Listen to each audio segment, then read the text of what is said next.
გამორჩეული ბიჭი 14 წლის მწერალი ერეკლე ბეჟუაშვილი წინანდლიდან მე მინდა მაყურებელსაც ვთხოვო რომ დაგვირეკოს პირდაპირ ეთერში შეუძლიათ ერეკლესთან გასაუბრებაც და რა თქმა უნდა მოდით სანამ გადაცემას დავიწყებთ მივესალმოთ ერეკლეს და მოგვიყვეს ვინ არის და ასევე საინტერესოა მისი წიგნის ისტორია როგორია 420 გვერდიანი ტიბეტური საგანძური, რომელიც დაწერა 14 წლის ბიჭმა, რომელიც ჩემთან არის გადაცემაში. მოგესალმები, ერეკლე.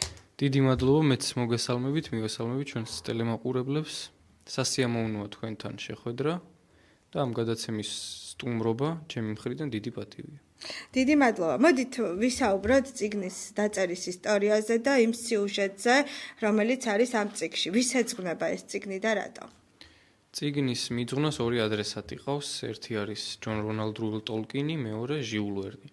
ეს ორი სათაყვანებელი მწერალი. სრულიად დიდი კორიფეები ჩვენი მსოფლიო ლიტერატურისა და მათი შემოქმედება არ ეკუთვნის მარტო ინგლისსა და საფრანგეთს. ეს არის მსოფლიოს საკუთრება, სრულიად კულტურული საგანძური. და ამ ორ ადამიანს ეძღვნება ერთი იოლი მიზეზის გამო. მე ძალიან მიყვარს ერთის და მეორის ნაწარმოებები. საუბარი მაქვს მე კონკრეტულად ჟიულ ვერნის იმ 8 ატომეულზე, რომელიც 90-იან წლებში გამოიცა, ქართულ ენაზე ითარგმნა და მაშინ გამოვიდა და საუბარი მაქვს ასევე ბეჭდების მბრძანებელსა და ჰობიტზე, რაც მოიაზრება ხოლმე ძირითადად ტოლკინის შემოქმედებაში. და ამ ორმა ადამიანმა იმდენად ღრმა კვალი დატოვა ჩემზე, რომ გადავწყვიტე, რომ ჩემი პირველი სადებიუტო რომანის მიძღვნის ადრესატებიც სწორედ ისინი ყოფილიყვნენ. კი ბატონო, სად სწავლობ ერეკლე? მე ვსწავლობ თელავის პირველ საჯარო სკოლაში, ჩემი დიდი სეხნის სახელობის სკოლაში. ხო, ძალიან კარგი კითხვა, იმიტომ რომ საერთოდ ადამიანი რა კედლებშიც იზრდება და 12 წელიწადს ატარებს, იმის კვალი აუცილებლად დარჩება. და თქვენ მოგეხსენებათ მე წინანდალში მაქვს სკოლა დამთავრებული და ანუ ჩემთვის ძალიან ბევრს ნიშნავს წინანდლის სკოლა. და ამიტომ დაგისვის სწორედ ეს კითხვა, რა გავლენა აქვს შენთვის? 1758 წლის 26 ოქტომბერს რომ დაარსდა ანტონ პირველ კათოლიკოსისა და ერეკლე მეორის თაოსნობით ეს სკოლა, აი იმ დღიდან არ შეუწყვეტია ამ თავიდან საღვთისმეტყველო ფილოსოფიური სკოლა იყო მუშაობა იმისთვის, რომ გაეზარდა ძალიან ბევრი დიდებული, ერისთვის სისხლური ჭაბუკი, რომლებიც აუცილებლად ყოველთვის პრიორიტეტად ისახავდნენ დიდ ტრიადას, ენას, მამულს და სარწმუნოებას. მე მინდა მომიყვე როგორ დაწერე 420 გვერდიანი ტიბეტური საგანძური. მე კიდევ მინდა აი ეს წიგნი ჩვენს მაყურებელს ვანახო, ეს დაწერა 14 წლის ბიჭმა ერეკლე ბეჟუაშვილმა სოფელ წინანდლიდან და მე ძალიან ამაყი ვარ, რომ ჩემი სოფლელი ერეკლე არის ასეთი ჭკვიანი, ნიჭიერი ახალგაზრდა, რომელსაც ძალიან დიდი მომავალი აქვს. ძალიან ბევრმა ტელევიზიამ გააშუქა თქვენი სიუჟეტი და მოყევი შენ, რომ ერთი პერიოდი იყავი ძალიან დამოკიდებული ტელეფონზე, კომპიუტერზე, მიჯაჭვული და რაღაც დედამ ჩამოგაშორა, ხო, ამ ტელეფონს და შემდეგ უკვე მინდა რომ შენ მომიყვე. აი ეს ყველაფერი როგორ დაიწყო? კი ბატონო. ძალიან საინტერესო ამბავი და ისტორია ეგ. ალბათ გამორჩეული ძალიან ჩემს ცხოვრებაში. იმიტომ რომ თანამედროვეობაში არავინ არ დაზღვეული იმისგან, რომ ის იყოს მიჯაჭვული გაჯეტებზე და რასაკვირველია თანამედროვე ტექნოლოგიის გავლენა ადამიანზე არის უდავო. გსურს თუ არ გსურს ეს ჩვენი მხრიდან გვაქვს თუ არა შეხება და გვინდა თუ არა, ამას არ აქვს მნიშვნელობა, არანაირი არსებითი მნიშვნელობა, იმიტომ რომ თანამედროვეობაში როცა არსებობს ასეთი სოციუმი, ადამიანი გსურს თუ არ გსურს, სადღაც მაინც აუცილებლად გადაიკვეთება. აქედან გამომდინარე, არც მე ვყოფილ ვარ გამონაკლისი. ეს ძალიან კარგ ფაქტად მიმაჩნია მე, იმიტომ რომ არ არსებობს ისეთი ადამიანი, რომელმაც პირდაპირ მიაკულიოს სწორგზას. საერთოდ, აი, ახლა ვკითხულობ დაო დე ძინს ლაოძის წიგნს. იქ ესეთი რამე წერია, რომ ძიმე და მსუბუქი განწონის ურთიერთს, რაჟამსაც კაცობრიობამ შეიტყო და აღქმა მოახდინა მშვენიერებისა, მაშინვე იშვა სიმახინჯს და ასე შემდეგ. გრძელი და მოკლე მთელი ეს ანტაგონისტური ცნებები აქვს ჩამოთვლილი ლაოძის და ასევე აქაც თუ შენ არ იცი რომელი არასწორი გზა, ვერ განსაზღვრავ რომელია სწორი გზა. ეს ყველაფერი დაიწყო ალბათ იმ დროს, როცა სკოლაში მივედი მე. 6 წლის ასაკში ვისწავლე წერა-კითხვა და მაქედან აი ილია ჭავჭავაძე იყო ჩემი კუმირი მაშინაც, ახლაც ისაა და საერთოდ ასე მიმაჩნია. რაღაც განსაზღვრული არ უნდა აკეთოს ადამიანმა, თავის პროფესიით რაღაცა აირჩია, იმას ჩააბარა და შემდეგ სულ ამას მისდევს. ასე არაა სწორი ჩემი აზრით. რაც დასჭირდება სამშობლოს იმ კონკრეტულ მომენტში, შენც ზუსტად იმას უნდა მიხვე და ისე მოიქცე. ამიტომ არ ვაპირებ მე მარტო მწერლობაში გაჩერებას. თუ რა თქმა უნდა ღმერთმა ინება, კიდევ ძალიან დიდი გეგმაა საამისოდ გაწერილი, რა როგორ უნდა გავაკეთოთ და პირველ რიგში რაც გვჭირდება საქართველოს და ქართველებს, ესაა ერთმანეთის სიყვარული. ვიცი რომ ჩვენ საერთოდ საიდუმლოდ უნდა შევინახოთ ხოლმე წიგნის შინაარსი, როდესაც წიგნს წერთ, მაგრამ მაინც ორი სიტყვით რომ მითხრათ. მე კიდევ ერთხელ შეგახსენებთ, ეს არის ტიბეტური საგანძური, რომელიც 14 წლის ერეკლე ბეჟუაშვილმა დაწერა სოფელ წინანდლიდან და ეს წიგნი არის ბიბლუში და თითქმის ყველა წიგნის მაღაზიაში ხო მერეკლე შეტანილი. მაყურებელი შემოვიყვანოთ, რომელიც პირდაპირ ეთერში გვირეკავს. საღამო მშვიდობის მოგესალმებით. ისეთ რა უნდა კითხოთ თქვენა არ მესმის სამწუხაროდ თქვენი ხმა კარგად იქნებ შემდეგ მეორე ნაწილში ცადოთ 0322338805 მაინც რომ გითხრა ამ წიგნის შესახებ და მე მაყურებელს მინდა ვაჩვენო ბიბლუში და მთელი საქართველოს მასშტაბით არის ხო მე პარნასში და ასე შემდეგ დიახ მთელ საქართველოს მიუწვდება ხელი უკვე ამ წიგნზე საბედნიეროდ და პასუხი ჩემი ამ ყველაფერზე იქნება რომ საერთოდ როდესაც მკითხველი უჩნდება რომელიმე მწერალს ის თვითონვე შეძლებს გაეცნოს სიუჟეტს თუმცა ამის მიღმა არის ისეთი რაღაცები რასაც ავტორის მეტი ვერავინ ვერ გეტყვის და ვერავინ ვერ გაგიმხელს მე მაგალითად ასეთი რამ შემიძლია მოვიყვანო რომ ეს სიუჟეტი ამ წიგნისა ხდება მე-19 საუკუნის მეორე ნახევარში იწყება 1878 წელს და ზუსტად 1 წლის თავზე 1879 წელს სრულდება. იწყება ვითარება ინგლისში, ესა ერთგვარი ოდისეა ლონდონიდან თავის მეტროპოლიისკენ მოგეხსენებათ იმ დროს ბრიტანელები მსოფლიოს მე-13-ს ფლობდნენ და როგორ მიემგზავრება ერთი გამორჩეული მეცნიერი ჯონათან ნაფსი საკუთარი უცნაურ ვითარებაში დაკარგული მეგობრის საძებნელად ტიბეტში. იქ რა მოხდება, რა სიხილავენ და ასე შემდეგ ამას თვითონ გაეცნობა მკითხველი.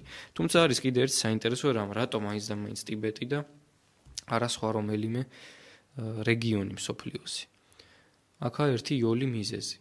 და მაშინ გულისხმობ მე ძალიან ბევრ მსგავსებას საქართველოსა და ტიბეტს შორის. კერძოდ მე ესეთი მაგალითი მოვიყვანი ადრე რომ საქართველოსა და ტიბეტს შორის არის ესეთი მსგავსება, რომ იაპონელმა მეცნიერებმა ერთ პერიოდი დაიწყეს კვლევა, სად ცხოვრობს მსოფლიოს რომელ ნაწილში ხალხი ყველაზე დიდხანს. და ორი ძირითადი რეგიონი გამოავლინეს. ეს იყო ჩვენი აფხაზეთი და ეს იყო ტიბეტი. და ორი მიზეზი დაასახელეს ამის. ერთი გახლდათ მაწვნის სიყვარული. შეიძლება ცოტა უცნაური და პარადოქსულია, მაგრამ ესეც ერთ-ერთი მიზეზია. რომ იქ ტიბეტელებს უყვართ იქაური ხარებისგან, იაკებისგან დამზადებული მაწონი და ჩვენი ენდემური მაწონი და ასევე მეორე რა თქმა უნდა, უფროსებისადმი პატივისცემა, სადაც სუფევს, იქ ცხოვრობს ხალხი დიდხანს. თუნდაც ეს საერთოც კი უკვე მოიაზრებს იმას, რომ ქართველები და ტიბეტელები გადაჯაჭულები ვართ. და ყველგან რა თქმა უნდა, ალეგორიულად იგულისხმება ჩვენი დედა სამშობლო. სხვანაირად არც შეიძლება რომ ყოფილიყო.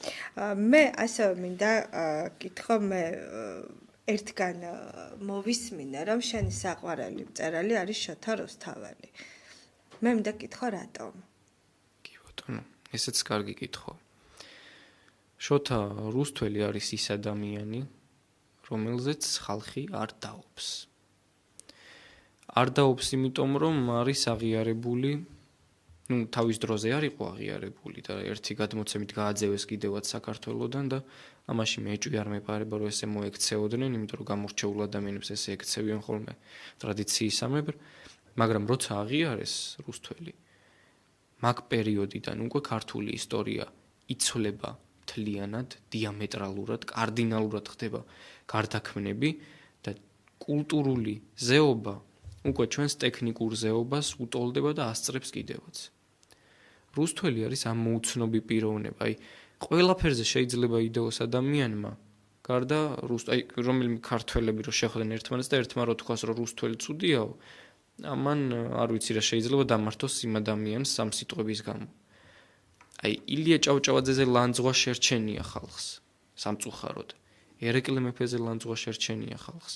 შერჩენია დავით აღმაშენებელზე ლანძღვა და ვისზე აღარ ვინ მოსთulis მაგას, მაგრამ რუსთველზე ესეთი რამე ჯერ არ ყოფილა, რომ ვინმეს გაელანძღოს და მერე ეს შერჩენოდეს. სხვათა შორის ტიბეტიც პირველად რუსთველმა მოიხსენა ხატაეთის სახელით. თავისთავად ეს ფაქტი უკვე ცხადყოფს, რომ იმ დროიდან ქართველების ინტერესი ტიბეტისადმი ცალსახად მიანიშნებს იმას, რომ ჩვენ ძალიან მსხვილი ჯაჭვებით ვართ გადაბმულები. ძალიან საინტერესოა ერეკლე. და მე კიდევ ერთხელ მინდა ვთქვა, რომ ტიბეტური საგანძური, რომელიც არის 400 გვერდიანი წიგნი, იყიდება საქართველოს მასშტაბით ყველა წიგნის მაღაზიაში. ჰობი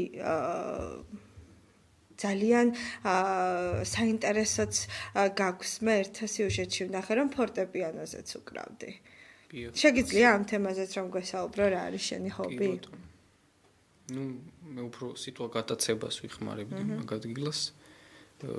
ჩემი გატაცება არის ყველა ის საქმე, რაც მანიჭებს სიამოვნებას. ასეთია მათ შორის დაკვრაც, ლექსებსაც ვწერ და თავისთავად ცხადია, რომ კარგი ფიქრია ლექსების კრებულის გამოშვება. კი, მიფიქრია რომელია უკვე გზაშია ეს კრებული. ამ დღეებში დავასრულებ კომპიუტერში აკრეფას ამ ახალი კრებულისა, პოეტური კრებული იქნება, მხოლოდ ლექსები არა, მოთხრობების ჩანაწერებიც. ერთი ლექსი გითხრა შენი. კი ბატონო, შემეძლება. და ასე შემდეგ. რა თქმა უნდა, კარგია მეგობრებთან ერთად ყოფნა. იცით როგორ არის? როგორ ასწრებ ამ ყველაფერს? მე არ ვიცი როგორ ვასწრებ. ანუ ასწრებ თუ არა, ეგეც საზოგადოებამ უნდა განსაჭოს.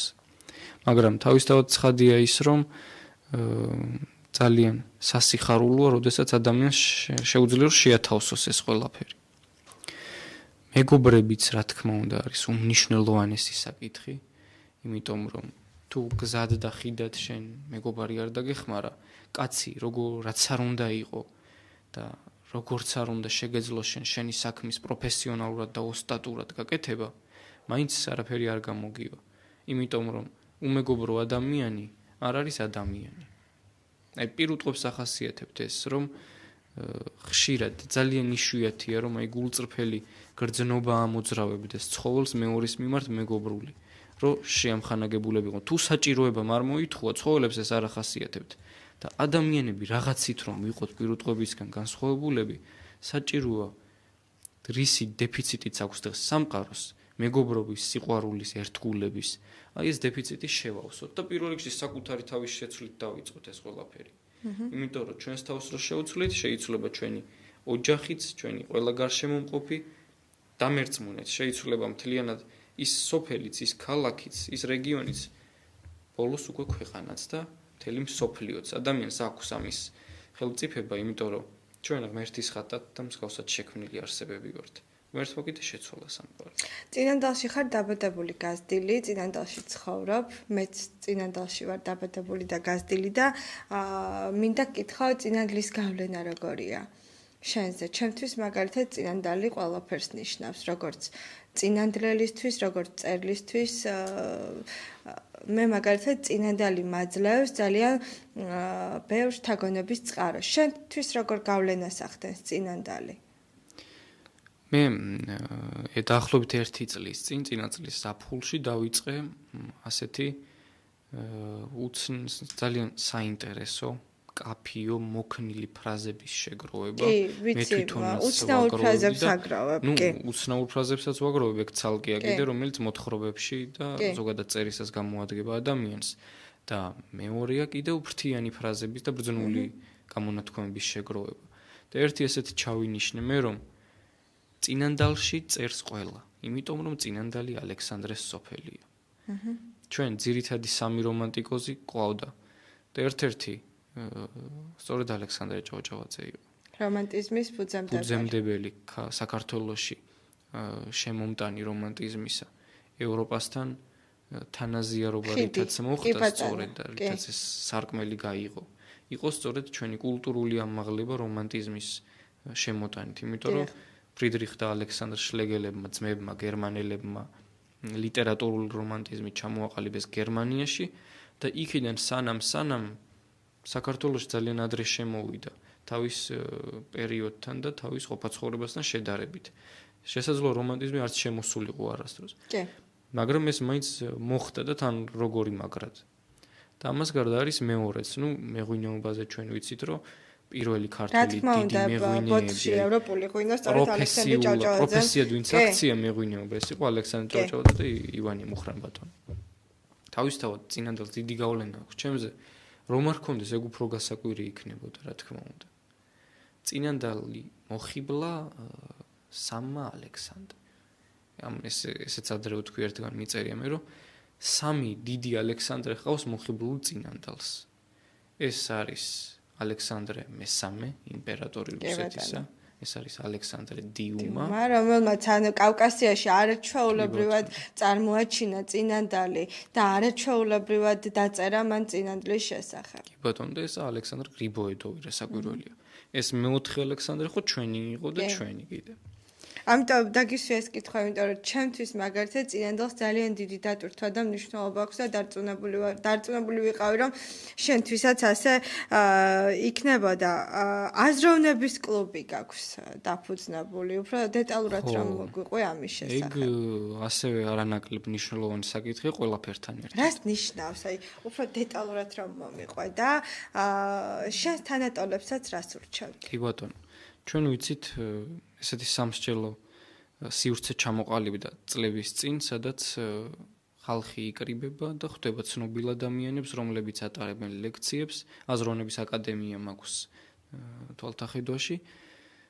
და აქედან გამომდინარე გამიჩნდა ესეც დაახლოებით 1 წლის წინ. ასეთი იდეა, რომ მოდი ჩვენც გავაკეთოთ ჩვენს სკოლაში. აკადემია არ უწოდოთ და ვარქვათ აზროვნების კლუბი. და აზროვნების კლუბში ჩვენ და ჩემი თანატოლები ვიკრიბებით, მსჯელობთ სხვადასხვა საკითხზე და ძირითადი სამსჯელო თემებია ისტორია, ლიტერატურა, ხანდახან გეოპოლიტიკა და ფილოსოფიაც კი. თავისთავად კულტუროლოგიაც და ასე შემდეგ. და ეს არანაკლებ მნიშვნელოვანია იმიტომ, რომ მომავალ თაობასთან ურთიერთობა, როდესაც მით უმეტეს შენ თვითონაც ხარ წევრი მომავალი თაობისა, ძალიან კარგი განცდა და საჭიროც. იმიტომ რომ ყველა აი ვინც კი გადააბიჯებს უკვე ახალგაზრდობის ასაკს არის წარმავალი. აბსოლუტურად ყველა. მხოლოდ ახალგაზრდები ვართ მომავალნი, ჩვენ მოვდივართ და ჩვენ მოვისწრაფით, ამიტომ სრულად ახალგაზრდობაზეა დამოკიდებული ჩვენი მომავალიც. აი ოტიოსელიანი ამბობდა ერთხელ ესეთ რაღაცას, რომ ბევრი ინტერვიუ ჩამოურთმევთ მისთვის და ასეთი რაღაც თქვა, რომ ახალგაზრდობა არ მოგწონსო, როცა იძახიანო, ძალიან გაუგებარია ეს ჩემთვის, იმიტომ რომ როგორებიც აღვზარდეთ, ისეთი ეს ახალგაზრდობაცო, ჩვენ რომ აი ესეთი მაგალითი მოხავდა, მაუგლი გლებთან კი არა, აკადემიასთან რომ მიცოცებულიყო, მაშინ აკადემიკოსი გამოვიდოდა და არა მაუგლიო. ასეა ზუსტად. ჩვენ მომავალი თაობა ვართ სუფთა დაფა. რასაც ჩვენზე დაწერენ, ვიქნებით ის. ამიტომ მინდა რომ შენს ოჯახის წევრებს გადავუხადო, ძალიან დიდი მადლობა. შენი აი ასეთი პიროვნების აღზრდისთვის, დედას, ბებიას, მამა ვიცი რომ სამწუხაროდ გარდაიცვალა 1 წლის წინ და ამას ძალიან დიდი მნიშვნელობა აქვს ოჯახს და ოჯახის წევრების მიერ შვილის აღზრდას და არა გაზრდას. რა თქმა უნდა, დიდი განსხვავება აქვს. პედაგოგიკა არ სჭირდება მარტო მასწავლებელს, ეს უდიდესი და უმაღლესი მეცნიერება. ეს სჭირდება ყველა ადამიანს, იმიტომ რომ პედაგოგიკა არის აღზრდის და ურთიერთობების ხელოვნება. რის გარეშეც ადამიანი ვერ იარსებებს და ვერ იქნება საზოგადოებასთან ურთიერთთანხმობაში მოსული. თუ შენ და საზოგადოება ხართ გახლეჩილი და შენ გაღმანაპირზე ხარ და ისინი გამოღმაზე, იქ შენ ვერ შეძლებ რომ მარტო განვითარდე და შეძლო მარტომ რომ შეცვალო შენი გარშემომყოფები. იმიტომ რომ საზოგადოება, სოციუმი და ადამიანი, ინდივიდი არის ერთმანეთთან დაკავშირებული. ერთმანეთის გარშემო ჩვენ ვერ ვიარსებებთ. თავისთავად ცხადია ის ამბავიც რომ როდესაც საზოგადოებიდან გარიყვა ხდება ადამიანისა, ის ადამიანები ხშირად კარგად არ ასრულებენ. ამიტომ არც ერთი ადამიანი არ უნდა იყოს გარიყული.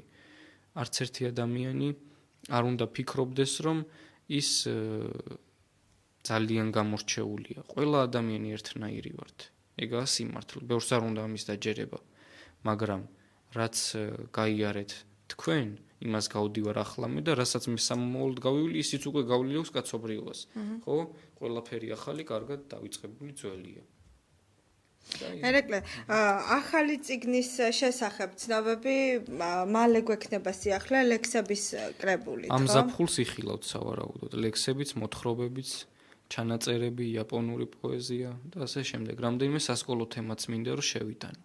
სათაურზე ვფიქრობ, კიდევ არჩევ. სათაურის ამჟამად აქვს ფიქრი ზეცაზე, ხო?